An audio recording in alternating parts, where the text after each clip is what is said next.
a seed of torment, a nascent preoccupation. From experience, he knows that during the next few hours, word of this event will filter from the trailer like a noxious gas. By the end of his shift, the chaplain will be waiting, along with the shrink, who insists on calling himself a medic, as if they were right there on the battlefield with the dead and wounded. As always, Cole will politely decline their offers of counsel, although doom seems to follow him everywhere lately, closing in like a posse that rides only by night. For the moment, there is pressing business to attend to. He speaks into his headset. "Zoom out, Zach. Where'd those kids go?"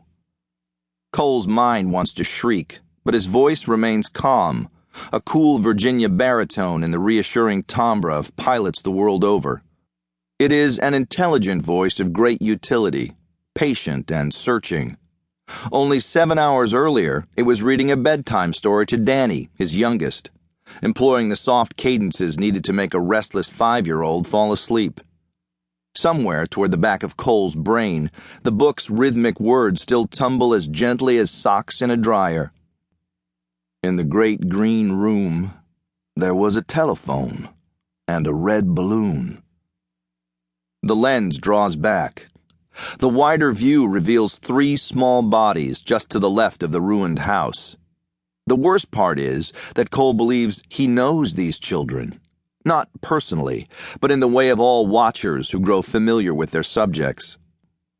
He has seen them playing cricket in the rocky field by the old shepherd's house, digging onions with their mother, hauling firewood from the grove of poplars by the stream. He knows these homes and this village, although it is little more than a smudge on their tactical map. How can this be possible? Then he remembers. Zach and he snooped around here only a month ago with their predator, first by day and then after dark, switching the camera to infrared so they could lurk like an owl in a high pine, while far below, cook fires burned, animals lay down in their stables, and children, these children, he is sure of it now, played in the open air of an October evening. And with that memory comes the realization that those 3 kids should not have been in that house. Not the one that Zach and he have been watching so intently for 4 hours. He is not sure how he knows this. Something he noticed earlier, perhaps, or during tonight's stream of chatter, the ongoing cyber conversation between all the usual interested parties. Cole sometimes has to remind himself of what part of the world he's watching. It might be any dry and rocky valley here in Nevada. It could be the vacant lot behind his daughter's school. The picture is unaccompanied by smell or soundtrack. When characters move their mouths, it seems almost possible that they're speaking his language. And when he departs at the end of the day, their images accompany him home.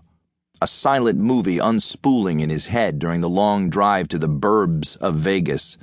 Shot after shot of hobbled lives in their slow progress, with Cole as the omnipotent eye above, a kindly uncle with a camera, perhaps making home movies for the world at large.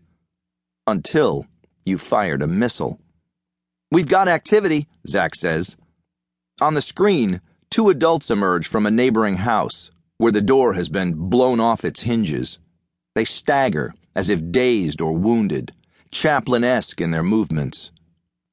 A fresh line of dialogue pops up on Cole's chat screen, gold letters on a black background.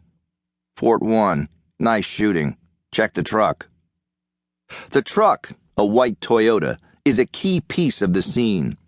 Its arrival moments earlier was their cue for action, the agreed-upon signal that the targeted bad guys had moved into place and were now present and accounted for. Fort 1 is the mission's JTAC, or Joint Terminal Attack Controller. He has directed much of the action tonight, the stage manager of this drama. Cole knows him only from his call sign, assuming Fort 1 is even a he. Cole's CO, Lieutenant Colonel Scott Sturdivant, mentioned Fort 1 only cursorily during the pre-mission briefing, a tip-off that Fort 1 is from the intelligence side. He could be in Washington, the Pentagon, the CIA, even the White House, or he could be on the ground at the scene, posted on a nearby hill.